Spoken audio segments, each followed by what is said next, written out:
What's up, everybody? This is Coach Jay. I hope you're having a fantastic learning excursion week. And man, I am so very pumped about today's lesson. Before we get started, we're going to be talking about Coach Jay's free throw percentage to see is he really finessing you or not. And we're going to really look into that. I think I used that right. I think. So we are G to G. We're good to go. And we are ready to we're Gucci. Okay, we're Gucci. So here we go. We're gonna I get 4 shots. This is completely live. No redos, okay? With my Eye of the Tiger pump up song. This is my pump up song, by the way. Here we go. You ready? Right, here we go. Oh, that was close. That was close. I don't know if you saw that. Oh, even closer. Here we go. Oh, even closer. All right, the buzzer. All right, one more. Here we go.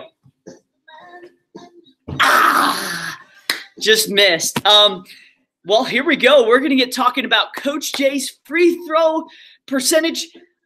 Just as a heads up, all of this data I actually collected. I actually shot free throws in here. Okay, so if you can see, it was actually like right there behind that table.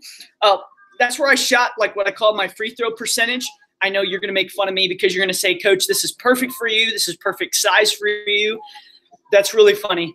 Please don't do that. All right, so let's get started. Section 5.1a. So excited about this section. So excited about this unit. Let's get started. Shane, I hope you're ready to go, my man. Hope you're ready to go, Brianna. Hope you're ready to go. Lindsay, hope you're ready to go. And Wynn, hope you're watching too. Jared, I know you're ready to go. Hey, let's get it started. And let's get to our section. Again, if you could go to your notes, our first section here. Yes, I want to screen share. Let's do this. I'm hoping that goes through. Perfect. And I'm going to slowly bring this down here as we get started. Hey, a couple of announcements real quick. Take great notes. These are just a couple of things that I want to make sure you hit on. Do the homework. The homework here for 5.1 homework, so HW 5.1, is due on Tuesday when you get back. So I gave you a little bit of a buffer. It's important that you watch these notes and that you submit them online. That's really the most important thing for now. But if you want to get ahead, you could do that. Also, make sure you finish to check your understandings. That's going to be good for you. And then make sure you can read. And then, again, Tuesday by midnight, that's when the homework is due. Now, just a little bit of a disclaimer before I get into my free throw percentage. Chapter 5 can be kind of tricky. In fact, if I were to ask the nationwide, what is the hardest unit within AP Stats, Chapter 5 could be a major part of that. I would say that'd probably be the #1 chapter because it is tricky, it is tough. But the good news is that about 10% of the test is derived from Chapter 5. So it's not a big part, but it is a part, and we want to make sure that we do a good job of walking through these values that are here. All right, so here we go. Follow me as we go through this, all right? You might want to get your Mac out. This might be helpful, or your phone. That could be helpful too. All right, Coach Jay, you might say, Coach, where are you? Well, actually, okay, so just as a heads up, this is kind of cool. This was my dad back in the day, and this was me, okay? Yeah, I know. I was a little small there. I know you probably say I still am, and I 100% get that, 100%. But that was me. That was my dad. And that was we'd won the state title for our classification. So we were pretty pumped there. But let's say that I am stating that I am an 85% free throw shooter. And the question is, am I finessing you or not? That's what we're going to talk about today. And when I'm talking about this, the question is do I have convincing evidence? We're going to come back to this slide in just a second. But this was the data that I compiled from shooting free throws at the spot that I showed you on my Nerf hoop here, or for Coach Jay, actual size. And what you'll see here is that as I went through one shot all the way to 80, my percentage varied, right? So it varied as I went through. And you could actually get this down as I'm going from here. But as I look at the second one, let's say I stopped at #2 after I made the second one and I said, hey, guess what? After that second one, I'm 100% free throw shooter. I made both of them. therefore I'm a 100% free throw shooter, you would act as though, coach, you're really strange. The same holds true. Let's say in Shane's instance here, he plays baseball for, I think it's East Cobb. I think it's the Yankees, East Cobb Yankees. But let's say that he goes up and he ends up he goes 4 for 4 in a game. If he said that he was batting 1,000 and that's what type of batter he was, I would look at him a little bit strange, mainly because we don't have enough data really to describe or to state that I'm 100% free throw. But as we progress from 1 to 2 all the way up to 80, and I actually shot 100, shot 60 out of 100, by the way, which is another piece of data you can include. You have better data to state that Coach Jay is actually a blank free throw shooter. So the more data, the better we have. Well, let's talk about this. What do you think Coach Jay's actual true free throw percentage was? Well, let's just quickly go through what he had here. I'll do this down below. And you might want to just in the space in the sketch, the graph, number 3. And then after 2, we'll be able to describe what his actual free throw percentage might have been. Okay, so we've got a percentage made down here, and the what's down below, I couldn't fit it, but it's the number of free throws that I attempted. Okay, number of free throws attempted. So at 0, we start at 0, but at 1 and 2, you'll recognize that I hit both. So we actually, if I was to describe the percentage, would be at 100% or 1.00 proportion, and after 2, at 2 would be 100%, right? But after 3, I missed this one, so I go down for 2 out of 3s to a 0.667. Come down here. After the third one, and I've forgotten number 4. Number 4 was 0.5, and then it goes to 0.8. So I missed the next one too. So this was going to be right here, 0.4. So here we are. 5 was 0.8 because I made that one. Hold up, is that right? 3, 4, 5. I think I've got 0.6. This should be. Ooh, I might have done the math wrong here. This should be 0.6. I know I got these right, but this right here would be a 3 out of 5 is 0.6. I messed up on that. So it should be 0.6 that it shoots up to, about right in there. Okay. And then afterwards it goes to 10 and then 15. So 10 was, let's see here, 10 was 0.6, 0.53. So I'm going 0.6 would be here. 0.53 would be 15, so it's a little below. We're just connecting it. I know it's not spaced perfectly, but that's okay. Let's go back, and again, I'm just filling out this probability chart here, 0.6, 0.57, 0.63. 0.6.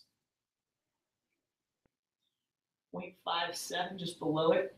And 0.6, sorry about that, 0.63 is just a little bit above here. I know it's probably a little high, but you get the idea here. The next one was, and again, this was on my Nerf hoop here, 0.64, 0.61, 0.59, 6.4, 6.1. This goes up just a little bit, not much, does it? 6.4, and then it comes back down to 6.1. And then I think it goes 5.9 is what we said. And then I end up pretty much at the same spot here. So as we keep going, you'll notice it kind of balances itself out. The more data, it kind of, it won't go up and down and back up and down again, just like my first 5 free throws were here. So as we look at this, what do you think Coach Jay's free throw percentage is? Just yell it out. I can hear you. Yeah, no, it is not 0.4, so thank you for that. It is actually probably closer to 60%, okay? Probably close to 60% free throw percentage, okay? All right, so look at number 3, sketch the graph, and we did that there. Let's look at the next questions. How can you make your guess more accurate? And we could kind of see that as we increase maybe our at-bats, if we're talking about Shane's instance, or if we're talking about Coach Jay's free throw percentage, the more free throws, the more accurate we could be in certain sort of just seeing, hey, what is his true free throw percentage? So we could say we could increase the shots taken, right? Maybe I shoot 300, right? Maybe that could be the case. And maybe we do it on different days. It could be that I do it on different days because maybe I was having a bad day that day. So in this instance, we call increase in shots taken This is called the law of large numbers. Law of large numbers. As we increase our data, we could expect that our true probability would be reflected by an increase in the data that we accumulate, or in the sample that we accumulate there. So we would say Coach J has I would say about a 60% probability of making a free throw. And in interpreting this, we would say if Coach J takes many, many free throws,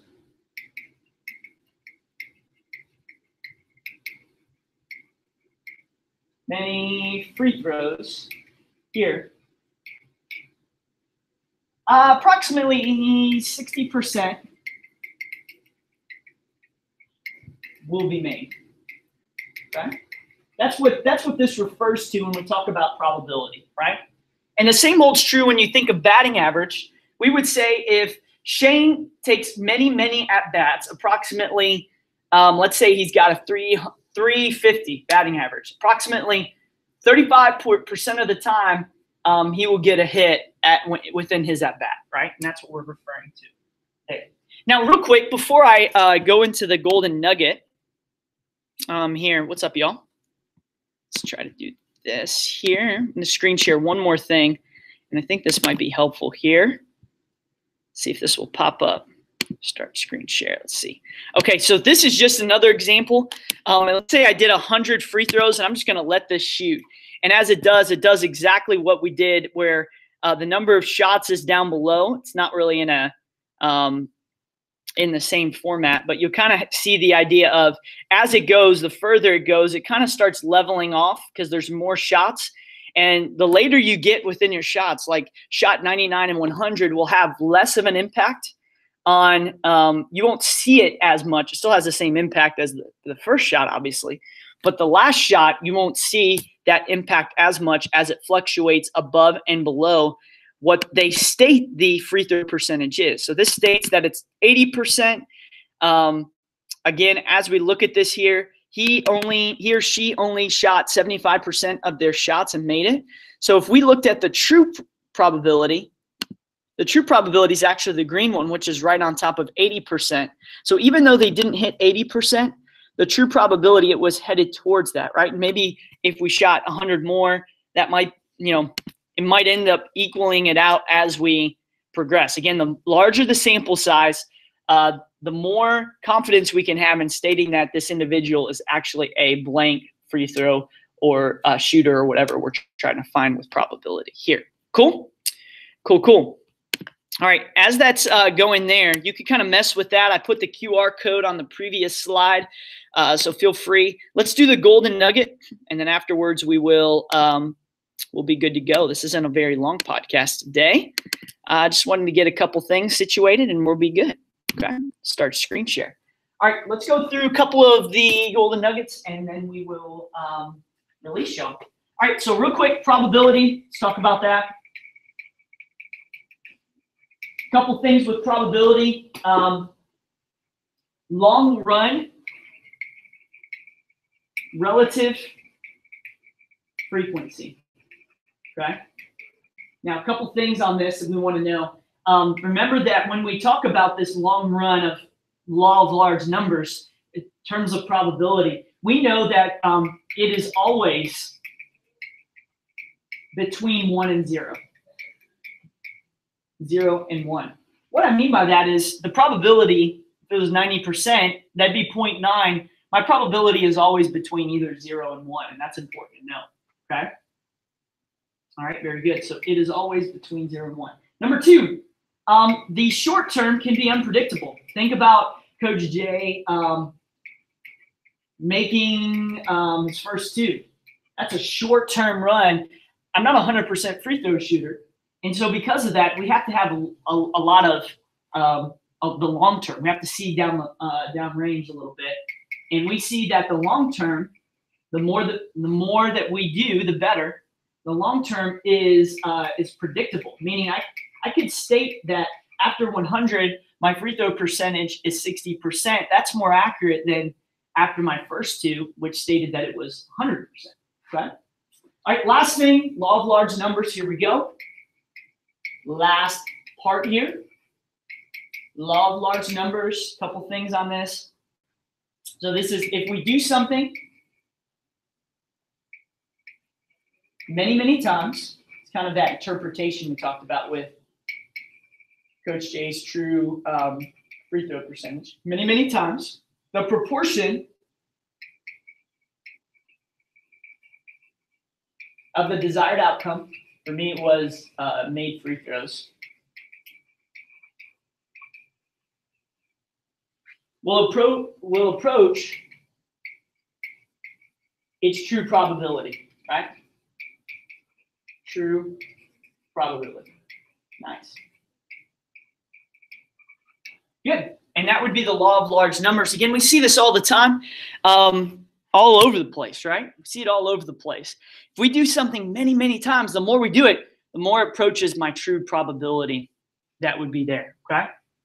All right. Now, again, there's a lot of confounding variables within that that we'll get into later on in terms of how our last unit affected this, but that's the idea there. Okay. Here's what I want you to do. Look at numbers 1 through 3 real quick. You could pause this video, and then I'm going to give you the answers here, and that way you could check it. This just kind of allows you to see, do I really understand it, yes or no? And so check that out real quick. And we will pause it in 3. Unpause, or we'll start it, give you the answer in 3, 2, and 1. Perfect. There's the answer. Pause that. I think that's it right there. Good. And other than that, y'all, thank you so much for joining me today. Again, have a great rest of your learning excursion. This is part 1. Remember to watch part 2. Part 2, I think, is about 20 minutes. So check it out. Should not be long. And here we go. We're going to hit one. You ready? Here we go. Long shot. Ooh, that looked good, but it didn't make it. I'm sorry. Here we go. Oh, yes.